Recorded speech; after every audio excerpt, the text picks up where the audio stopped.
Bienvenidas y bienvenidos a nuestro programa semanal Signos Vitales, un programa que pretende unir dos mundos, dos lenguajes, la certeza y la legitimidad que nos brinda la ciencia y la medicina con lo social que requiere comprensión, cercanía y sentido. En Signos Vitales verificamos la información con fuentes oficiales y profesionales de la salud. Recuerde que las opiniones de los expertos o el contenido de este programa no sustituye la valoración personal de un profesional de la salud. Le recomendamos buscar ayuda siempre que lo considere necesario. Antes de iniciar, queremos darle la bienvenida y agradecer a las televisoras y universidades públicas afiliadas a la Asociación de Televisiones Educativas y Culturales Iberoamericanas, ATEI, que se suman a esta transmisión. Iniciamos nuestro programa con un recorrido por las noticias mundiales más destacadas en la última semana. Investigadoras del Barcelona Supercomputing Center lograron crear el primer mapa que revela célula por célula cómo envejece el sistema reproductor femenino y descubrieron algo inesperado. El reporte completo lo tiene la agencia EFE. Los órganos del sistema reproductor femenino envejecen a un ritmo desigual durante la menopausia. Esta es la principal conclusión de un estudio realizado por un grupo de investigadoras del Barcelona Supercomputing Center que han creado, a partir del análisis de genes y de tejidos, un primer atlas sobre cómo evolucionan estos órganos cuando las mujeres entran en el proceso de climaterio. El estudio, publicado por Nature Aging, ha utilizado inteligencia artificial y la capacidad de supercomputación del Mare Nostrum 5 para analizar más de 1 millar de imágenes de tejidos y la expresión de miles de genes en cerca de 600 muestras de 300 mujeres. El trabajo reconstruye la trayectoria del envejecimiento del útero, los ovarios, la vagina, cérvix, las mamas y trompas de falopio. Y lo que hemos encontrado utilizando inteligencia artificial es que los órganos envejecen a diferentes ritmos. Por ejemplo, el ovario envejece de manera lineal y mucho antes que, por ejemplo, el útero, que envejece mucho más tarde y de manera abrupta durante la menopausia. El análisis también revela que no solo los órganos envejecen de forma distinta, sino también los tejidos dentro de un mismo órgano, como la mucosa o el músculo uterino, especialmente sensibles a los cambios asociados a la menopausia. Igualmente, las investigadoras han identificado biomarcadores moleculares asociados al envejecimiento que pueden detectarse en sangre. En un futuro, el reto será determinar si estos potenciales biomarcadores servirían para detectar de forma prematura otras enfermedades cuyo riesgo de aparición aumenta con la menopausia, como la diabetes o patologías neurodegenerativas. Le llaman oro líquido y está cambiando vidas. Adrián, un joven de 22 años con piel de mariposa, se convirtió en uno de los primeros pacientes en España en recibir una terapia génica histórica que podría marcar un antes y un después frente a esta dolorosa enfermedad.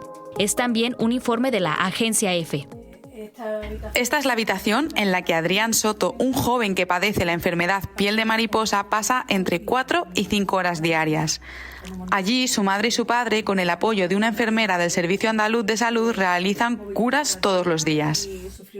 No es fácil, porque desde que eres pequeño te tienes que acostumbrar a una vida muy diferente al resto. Pero eso parece que puede cambiar.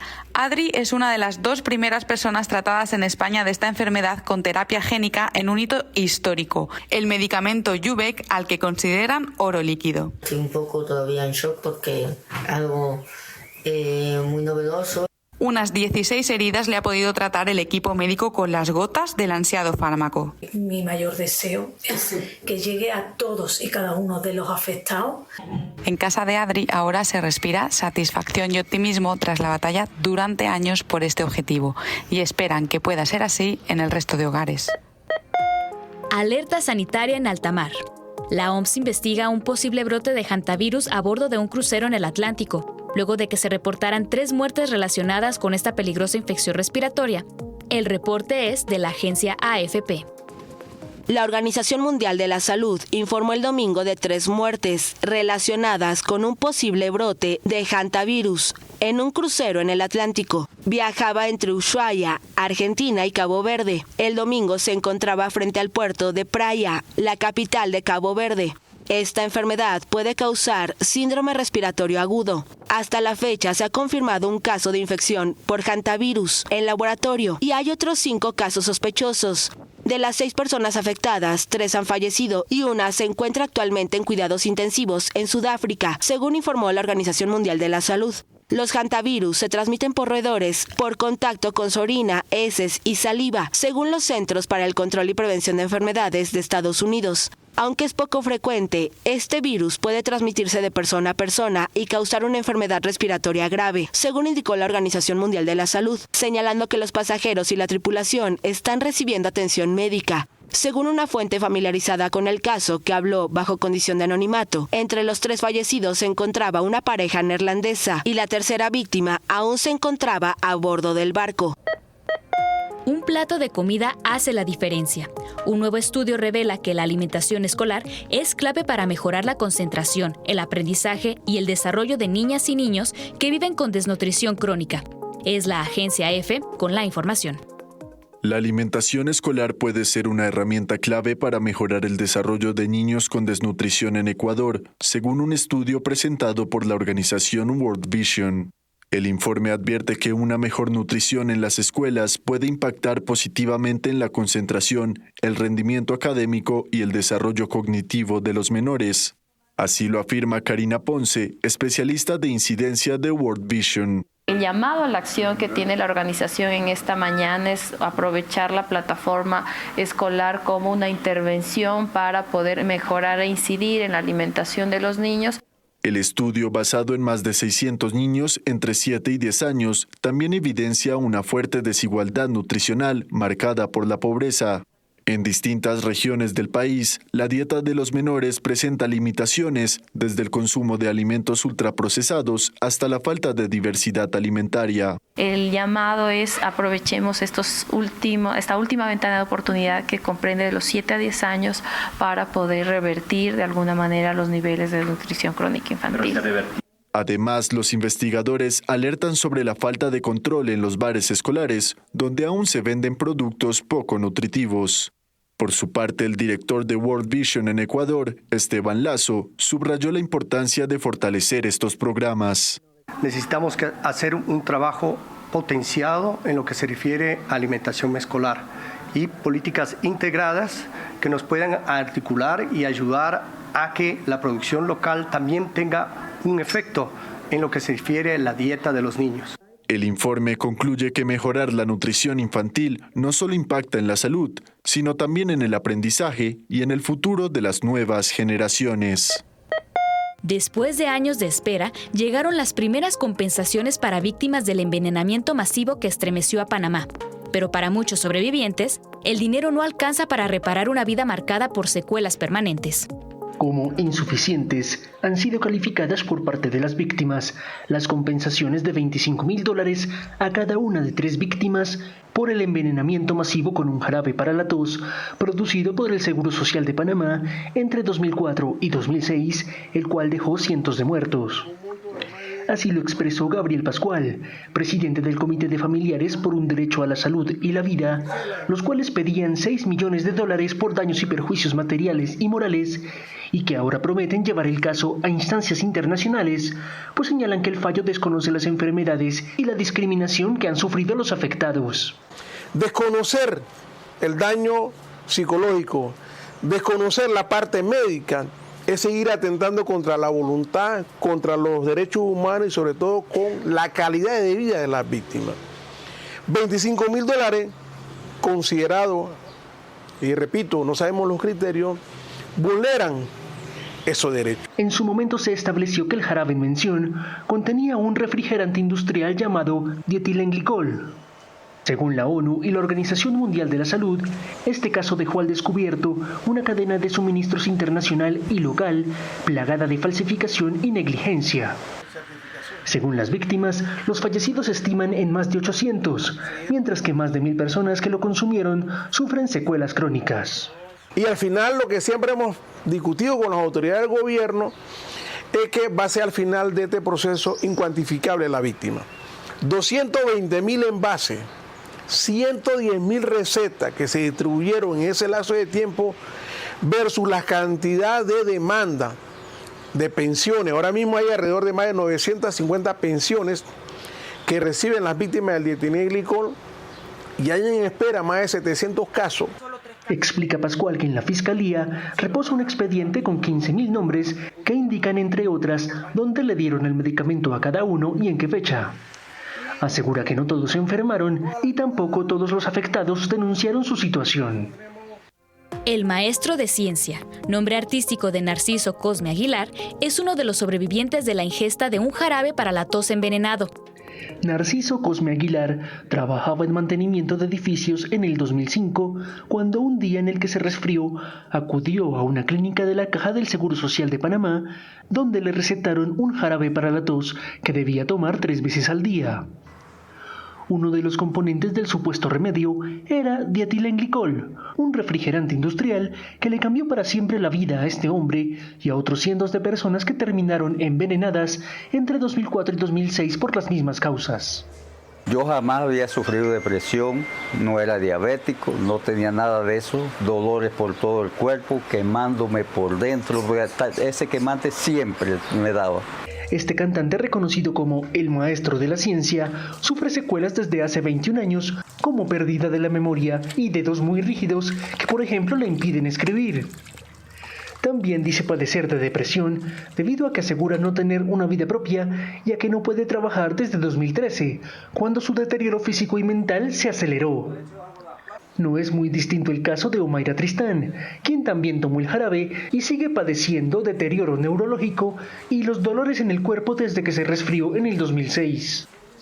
Es nuestra vida. Truncaron nuestra vida, nuestras familias, todo nuestro entorno. Y eso es una injusticia lo que han hecho. Tanto Aguilar como Tristán reciben actualmente una pensión vitalicia de $1.000 como víctimas del dietilenglicol. Otras 700 están en proceso de certificación para poder cobrarla, según el Comité de Familiares por un Derecho a la Salud y la Vida, COFADE-SAVI. Para ese mismo ente, son insuficientes las compensaciones de $25.000 determinadas recientemente por el Supremo para cada una de 3 víctimas del jarabe envenenado. Cerramos este recorrido semanal en Berlín, donde se registraron protestas contra la reforma de la sanidad pública alemana. Destacar en este recorrido que acabamos de hacer por las noticias de salud más destacadas de la última semana, la aparición de este brote del hantavirus en un crucero. Ya lo escuchaba usted, han aumentado el número de personas contagiadas y todavía al cierre de esta edición, a este momento, había mucha incertidumbre respecto a qué tan grave pudiera resultar este brote. Por supuesto que le daremos seguimiento. Hacemos una pausa muy breve. Regresamos con más.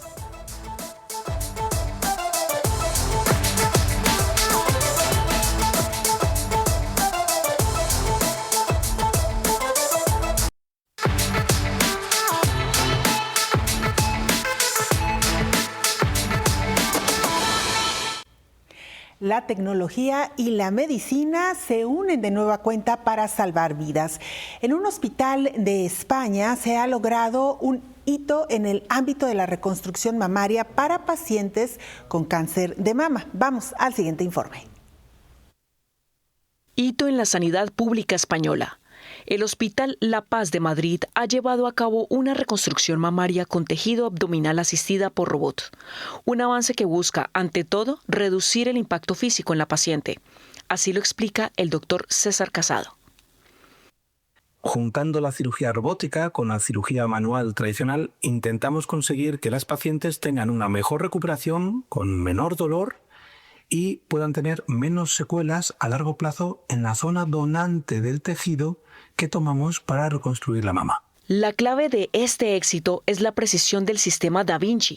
Gracias a su visión en 3 dimensiones, el equipo médico puede trabajar a una escala casi microscópica para asegurar la viabilidad del implante. Sergio Salido, coordinador de cirugía mayor ambulatoria, destaca la importancia de este nivel de detalle. La plataforma robótica nos permite ser muy precisos y respetar casi al milímetro pues, las estructuras anatómicas para poder sacar, en este caso, las venas y la arteria, que van a ser como las tuberías que va a necesitar ese ese nuevo implante, esa nueva mama que van a hacer los plásticos. Madrid se sitúa a la vanguardia de la cirugía reconstructiva, transformando una intervención compleja en un proceso mucho más seguro y humano. En otros temas, la diabetes es una enfermedad que puede avanzar de manera silenciosa, afectando la vida de millones de personas. STV Honduras nos amplía la información. La prevención de la diabetes representa una de las acciones más importantes para proteger la salud y mejorar la calidad de vida de la población. Esta enfermedad, que afecta a millones de personas en el mundo, puede desarrollarse silenciosamente y provocar graves complicaciones si no es detectada y tratada a tiempo. Por ello, promover la educación y la conciencia sobre sus factores de riesgo es fundamental para evitar consecuencias que afecten el bienestar físico y emocional de quienes la padecen. La diabetes tipo 2 es una enfermedad crónica no transmisible que se caracteriza por la alteración en el metabolismo de la glucosa o el azúcar en nuestro cuerpo. Quiere decir que nuestro cuerpo tiene dificultad para transformar la glucosa que obtenemos de los alimentos en energía y poder rendir en nuestro día a día. Es muy importante hablar de este tema, ya que esta es una enfermedad que se puede prevenir con hábitos saludables como alimentación adecuada, actividad física, descanso. Algunos de sus síntomas podemos mencionar las famosas 4P, que son la polifagia, polidipsia, poliuria y pérdida de peso. La polifagia es decir, un aumento en la ingesta de alimentos. La polidipsia es sentir mucha sed.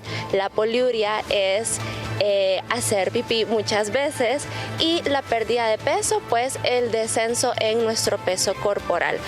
La prevención también desempeña un papel importante en el entorno educativo y familiar, ya que fomenta desde edades tempranas una cultura de autocuidado y responsabilidad con la salud.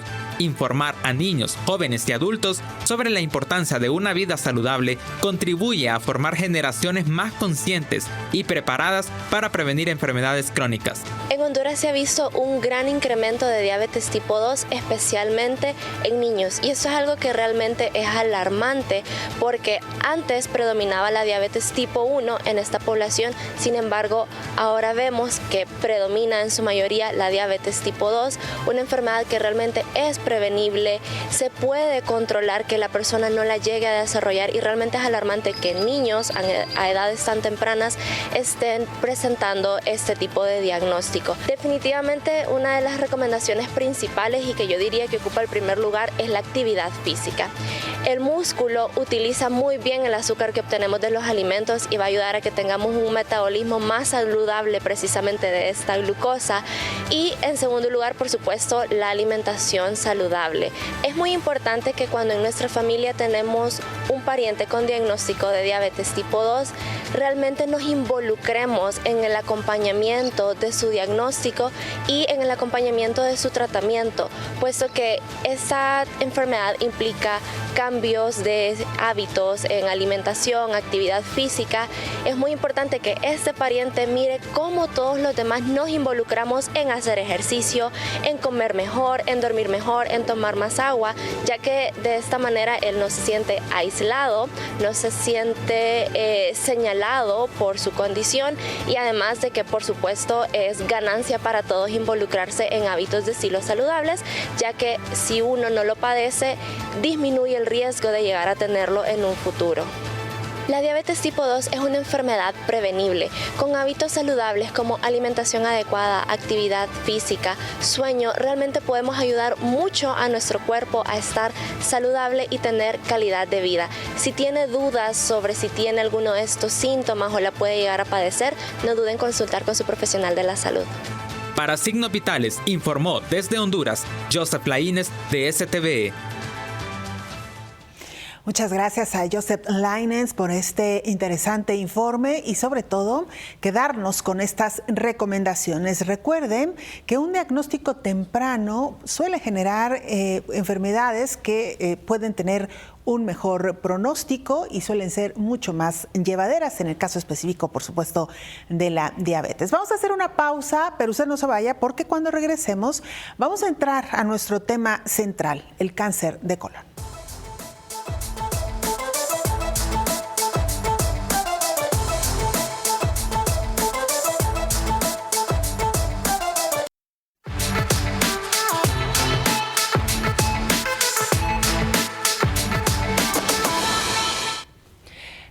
vez más personas están siendo diagnosticadas con cáncer de colon, incluso pacientes jóvenes que jamás imaginaron estar en riesgo. Y lo más preocupante es que en muchos casos los síntomas se confunden con problemas como gastritis, colitis o hemorroides. De acuerdo con la Organización Mundial de la Salud, el cáncer colorectal ya es el tercer cáncer más frecuente del mundo y la segunda causa de muerte por cáncer. Especialistas advierten que la detección temprana puede marcar la diferencia entre la vida y la muerte, porque este tipo de cáncer puede avanzar silenciosamente durante años. Hoy vamos a hablar de las señales de alerta que nadie debería ignorar, los hábitos que aumentan el riesgo y por qué cada vez aparecen más casos en personas menores de 50 años.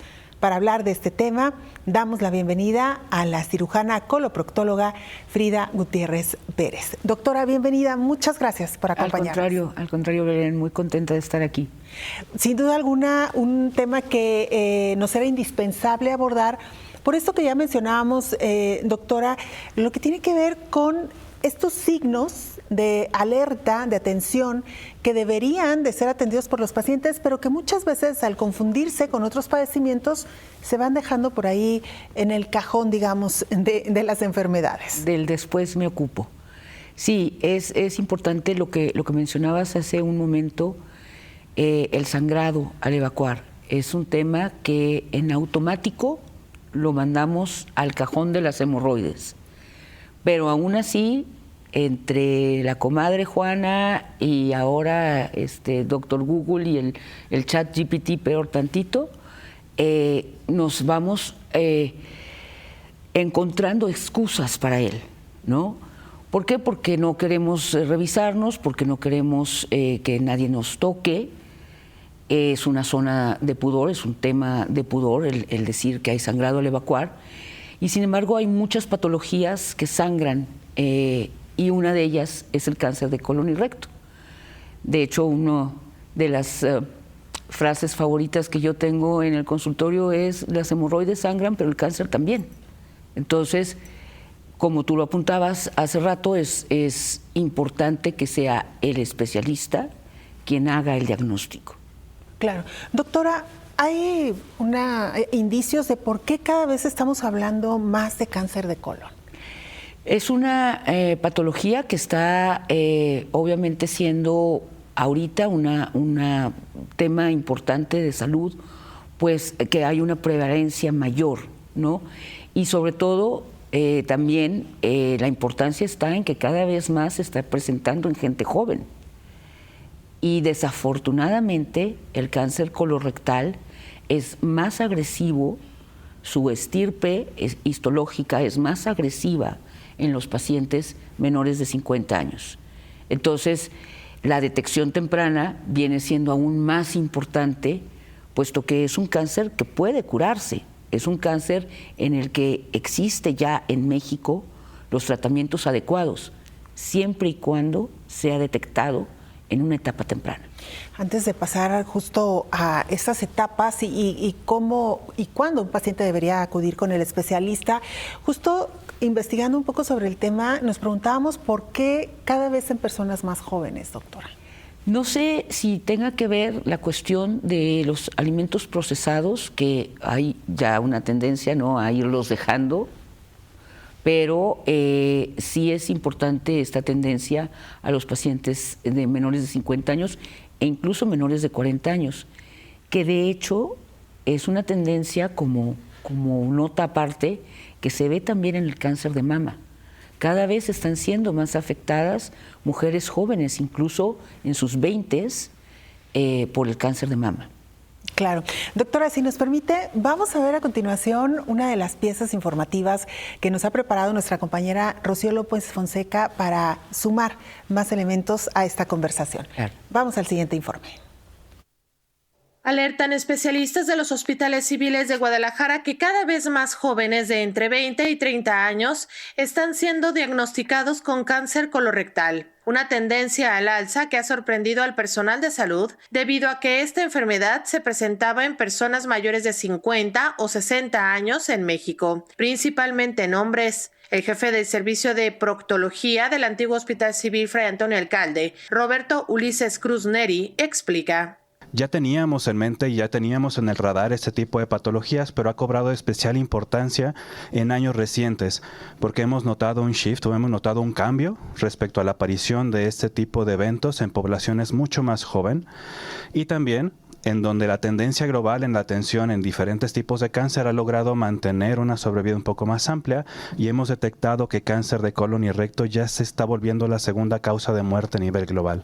En teoría, solo 15% de los casos con esta enfermedad deberían ocurrir en personas menores de 50 años. Sin embargo, en la práctica clínica están viendo pacientes de entre 40 y 50 años con una frecuencia mucho mayor. Cada año mueren aproximadamente 1 millón de personas en el mundo por cáncer de colon y cerca de 1.9 millones desarrollan la enfermedad anualmente. El nivel de casos está muy cercano a los de cáncer de mama, que es de 2.3 millones de mujeres. Y debido a que este cáncer no presenta síntomas claros en sus inicios y cuando se presentan la enfermedad ya está muy avanzada y hay poco que hacer, la recomendación es realizarse un estudio especializado llamado colonoscopía después de los 45 años de edad. Estamos de regreso en esta conversación, doctora, y preguntarle cuáles son los síntomas que muchas personas hoy por hoy están ignorando. Bien, el signo más importante es el sangrado al evacuar.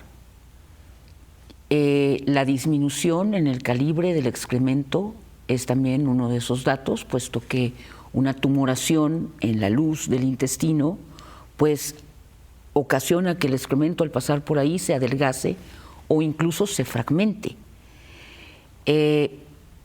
Por eso es importante que uno conozca sus excretas normales para que cuando ocurra esta alteración sea fácilmente detectable por el propio paciente, ¿no? Decir, ¿qué está pasando? Porque yo no evacuaba así.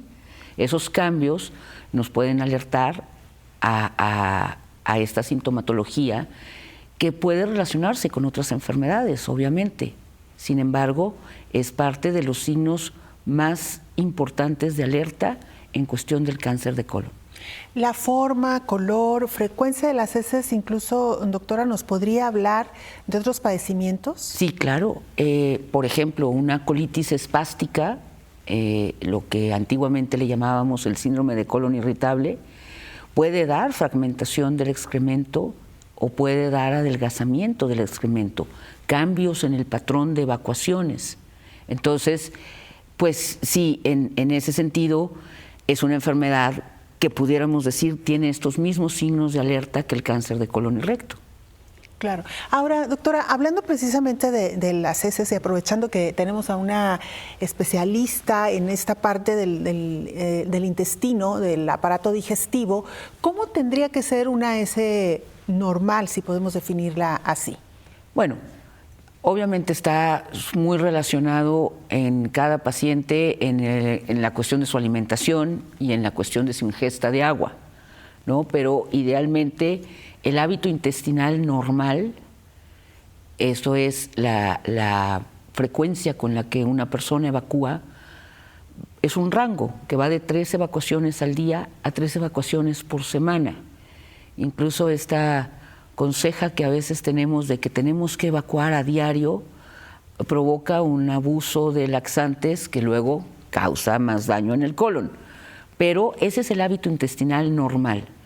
Y obviamente en el sentido de la expulsión, pues una expulsión de excremento blando, fácil, no que sea muy voluminoso, no que sea muy duro, esa es una evacuación normal. Ahora, obviamente esta cuestión, por ejemplo, de un excremento duro, un excremento voluminoso, tiene que ver con que el paciente no tome la suficiente agua, tiene que ver con que el paciente incluya mucha carne roja o harinas refinadas en su dieta. Claro. ¿Qué otros síntomas pueden confundirse, por ejemplo, con hemorroides, doctora? El sangrado, sobre todo. Comentábamos que se tiene esta tendencia de echarle la culpa de todo lo que ocurre en el ano a las hemorroides. Y sin embargo hay patologías en cada lugar del tracto colónico en el que puede ocurrir el sangrado. En el ano, bueno, sí, la enfermedad hemorroidal es la causa más frecuente de consulta en coloproctología, pero la fisura anal una rasgadura en el margen del ano también ocasiona sangrado. De hecho, estas dos son las enfermedades más frecuentes en la consulta y las dos tienen los mismos síntomas cardinales: sangrado al evacuar, dolor y una sensación de masa, una sensación de una bolita en el ano. Puede sangrar una fístula, un absceso que se revienta puede también sangrar, y más arriba pues puede sangrar en el recto, pólipos, una úlcera rectal solitaria. En el colon también puede haber pólipos, puede haber enfermedades en la mucosa que la puedan hacer sangrar, como las enfermedades inflamatorias, el Crohn o el CUSI, y pues obviamente también el cáncer de colon y recto. El cáncer de colon derecho es el que podemos diagnosticar más fácilmente por medio del sangrado. El del colon, el del colon izquierdo. El del colon derecho, como la sangre ya está muy digerida, es el paciente que encuentras el tumor en un estudio, por ejemplo, de un paciente con anemia, que le mandas a hacer un estudio del excremento, que sale sangre oculta en heces, y entonces ahí estás obligado a hacer una endoscopía superior y una colonoscopía para ver de dónde está sangrando. Y generalmente los cánceres de colon derecho, los tumores en el colon derecho, es como los encontramos. Claro. Doctora, nos ha preguntado también cuando hemos expuesto esta enfermedad, ¿qué pasa, por ejemplo, cuando se detecta sangre en las heces? ¿Estamos hablando también de un problema que pudiera tener que ver con cáncer de colon? Sí, claro que sí. De hecho, volvemos a lo mismo. Yo insisto mucho en que debemos voltear a ver lo que excretamos, porque incluso puede ser que esté tan parcialmente digerida la sangre en el excremento que no sea visible en el papel al asearse. Generalmente el paciente, cuando se da cuenta del sangrado, es el paciente que no se fija, ¿no? Le baja al baño y no se fija, no revisa, ¿no? Claro, hay sangrados muy aparatosos que de plano se cambia o queda muy salpicada la taza y entonces pues sí, alguien se da cuenta, ¿no? Pero en este tipo de sangrados también estamos pudiendo suponer que se pueda tratar de un cáncer de colon. Ningún sangrado es normal, Belén, ninguno.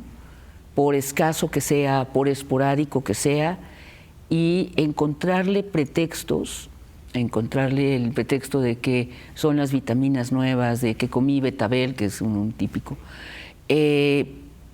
nos aleja de un diagnóstico temprano, de un diagnóstico certero y de un tratamiento que nos ofrezca tanto sobrevida como calidad de vida durante esta sobrevida. Claro. Antes de irnos a la pausa, doctora, y a propósito de las hemorroides, decir también que estas tampoco son normales, es decir, hay muchas personas que se acostumbran a vivir con este padecimiento y un poco regresando a la pausa hablaremos también del pudor de todas estas zonas, pero doctora, ¿por qué es importante incluso las hemorroides atenderlas con un especialista?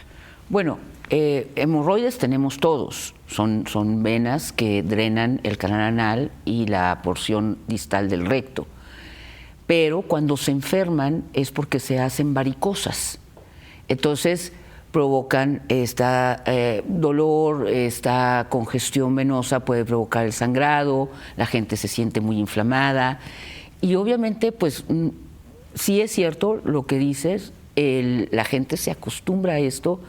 Y eso resulta muy triste porque nadie debiese acostumbrarse a vivir con dolor cuando tiene una solución muy fácil.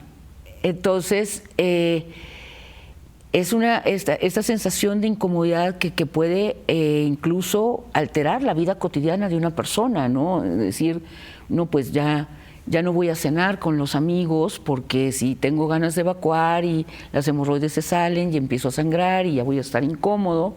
Entonces vas limitando tu vida cotidiana a cómo se van comportando las hemorroides. Y pues no. Como se dice, tienen solución. Es triste, sin duda alguna. Es muy triste. Porque algo que pudiera atenderse en una consulta, en una visita al médico y recibir un tratamiento. Y recibir un tratamiento, exactamente. Vamos a hablar mucho más de esto regresando después de la pausa.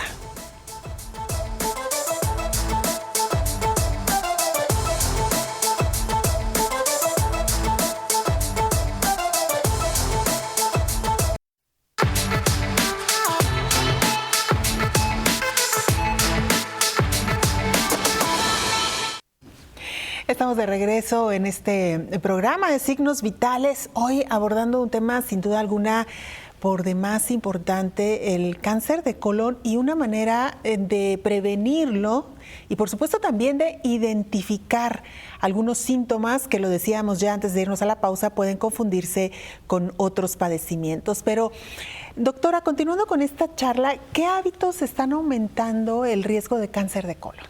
Ok. La alimentación es un punto importante, ¿no? No se trata de satanizar ningún alimento, pero es parte de lo que está en la literatura, ¿no? Los alimentos procesados, los embutidos, las carnes rojas, las harinas refinadas, todo el no tener fruta, el no tener verdura en tu alimentación, obviamente va ocasionando toda una serie de problemas colónicos y en el tránsito intestinal y puede llevar a una cuestión de cáncer. No se trata que la alimentación cause el cáncer, pero es un factor que se va sumando. Obviamente el factor hereditario es muy importante. Nosotros tenemos la costumbre de cuando se identifica un paciente con cáncer de colon y recto, analizar al resto de la familia, hablamos de sus hermanos y hablamos de sus hijos, por ejemplo, precisamente con esta tendencia que comentábamos hace un momento, ¿no? De que cada vez en gente más joven está sucediendo. Los conceptos que tenemos sobre los estudios que nos pueden dar una pauta para la detección, como es la colonoscopía, este estudio que ve ahora sí que en vivo y en directo todo el colon. Hablábamos de hacer un estudio de base a los 50 años. Ahora se ha bajado esta edad a los 45 precisamente por esta tendencia que estamos viendo. Pero, por ejemplo, si yo tengo un paciente de 40 años o de 38 años que está presentando sangrado, que yo no encuentro una causa en el ano, en el canal anal, hemorroides, fisuras, etcétera, y tuvo un padre con cáncer de colon y recto, pues no me voy a esperar hasta los 45 para pedirle la colonoscopía. Hay que individualizar cada caso y entonces hacer uso de estas herramientas que tenemos, ¿no?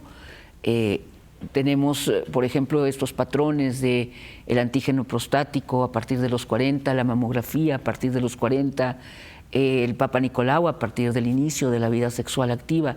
Así también el cáncer de colon lo buscamos por medio de una colonoscopía.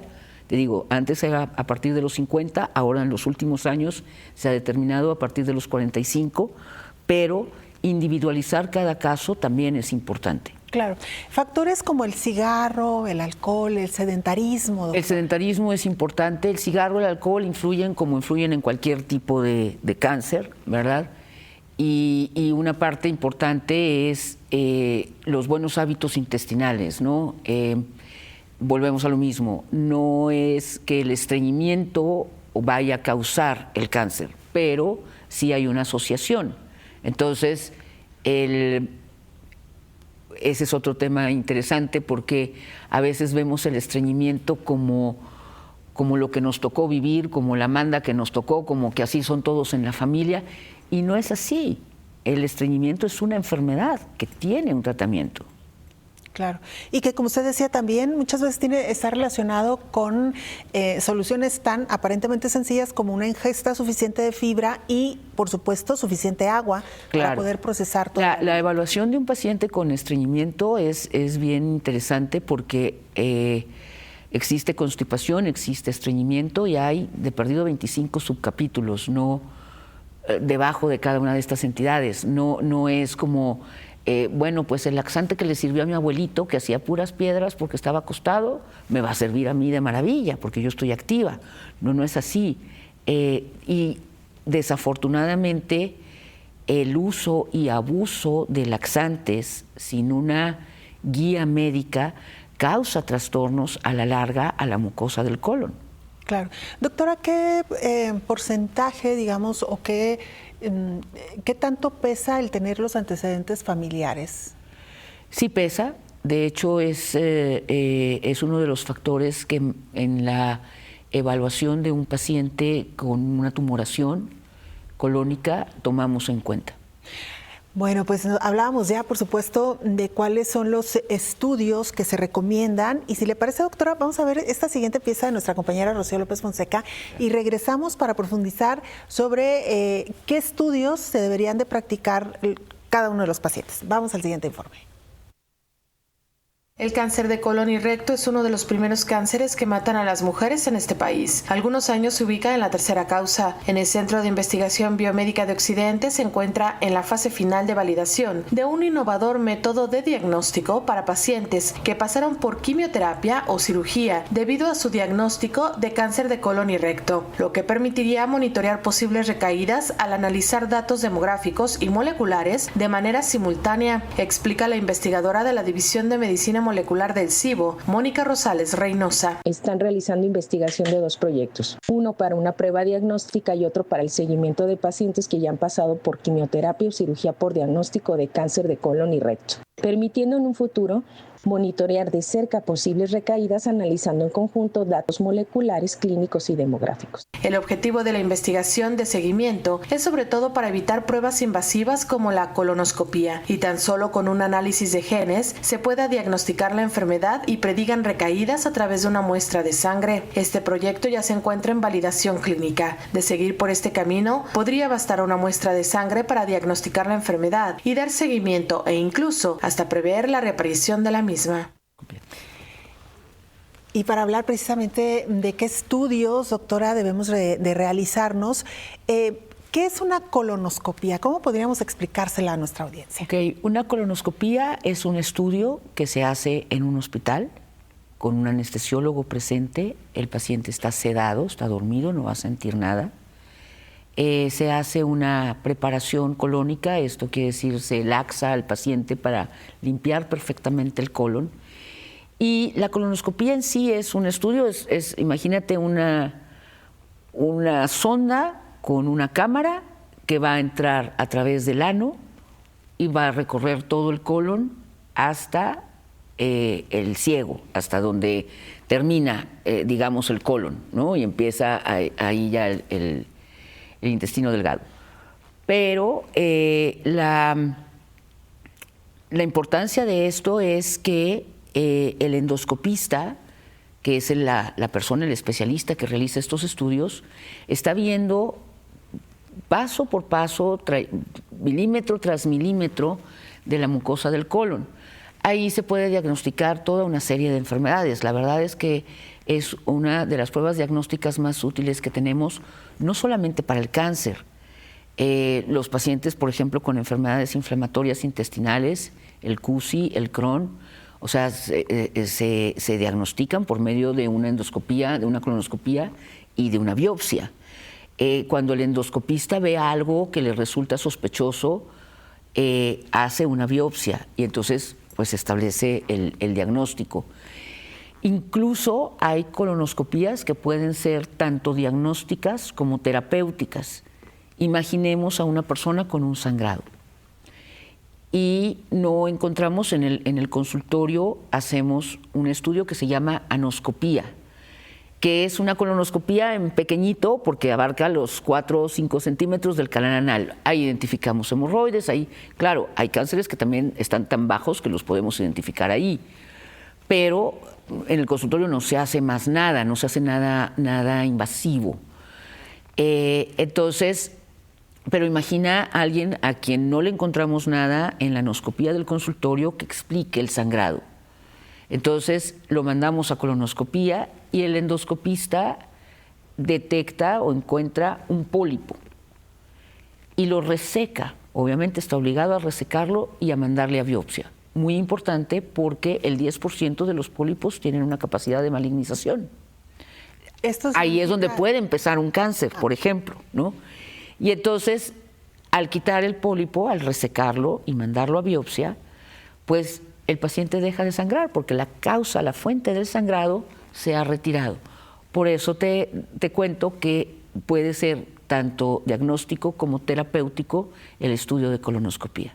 ¿Y cuánto tiempo dura el paciente, digamos, en este estudio? ¿Cuánto dura el estudio? El estudio en sí durará unos 40 minutos.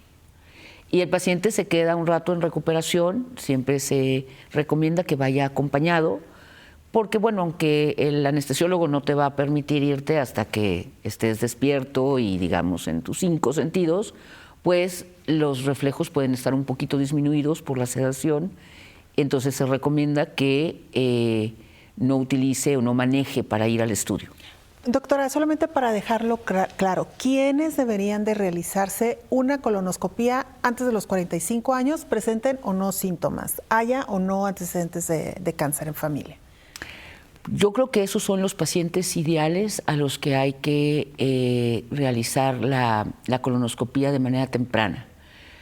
Volvemos al tema que yo hablaba hace un momento sobre individualizar a cada paciente, ¿no?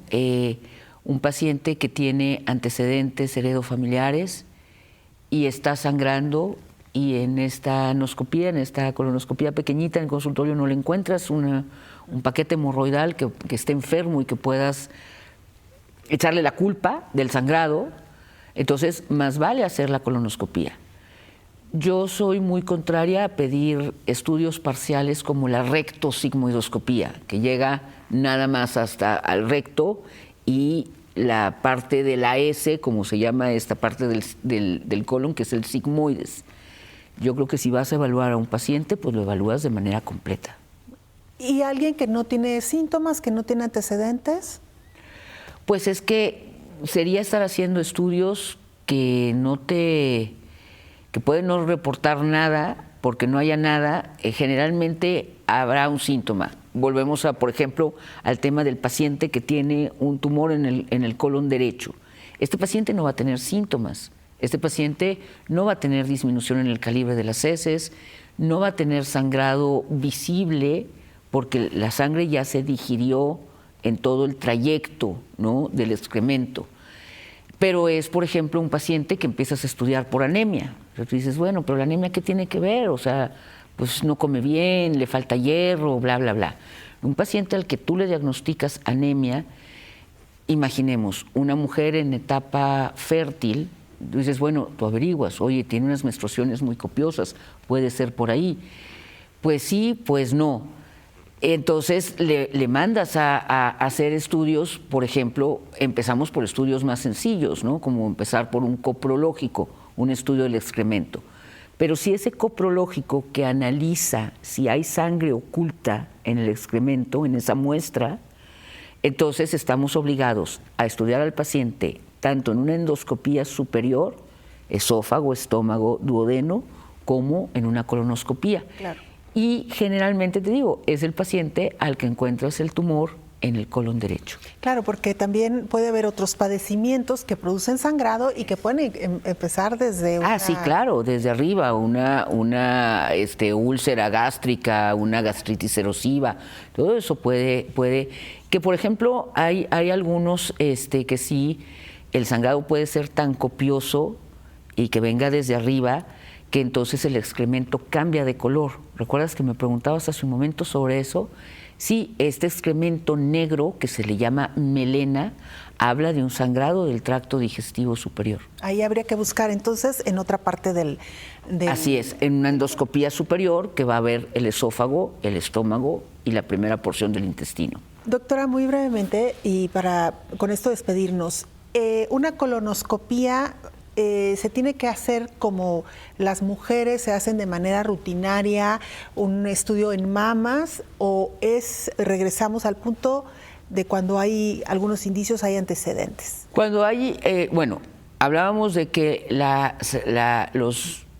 controles que nos dan esta pauta, por ejemplo, de la mamografía, nos están hablando de una colonoscopía de base a los 45 actualmente. O sea, sí o sí cualquier persona Sí o sí cualquier persona, esa es. Y ya dependiendo de lo que se encuentra en la colonoscopía, claro, es la frecuencia. O sea, por ejemplo, imagina que alguien se hace una colonoscopía cumpliendo sus 45 y no hay nada. Ese paciente no necesita realizarse una nueva colonoscopía hasta dentro de 10 años, si no presenta síntomas, por supuesto. Pero imagina este mismo paciente que se le encuentra un pólipo, que tiene una displasia leve. Una displasia es pues que no es cáncer, pero para allá va. Entonces ese paciente al año siguiente le haces la colonoscopía. Individualizamos. Perfecto, entonces ahí está ya hecha la aclaración. Y doctora, pues agradecerle que nos haya acompañado. Encantada. Este tema no lo agotamos, por supuesto que lo estaremos retomando de cuando en cuando para recordarle a nuestra audiencia la importancia no solamente de atender síntomas, sino también pues, de realizarse este estudio en estas edades que usted ya nos ha venido mencionando. Claro que sí, doctora, muchísimas gracias. Muchísimas gracias. Gracias. Nos vamos y por supuesto que lo esperamos en nuestro siguiente programa.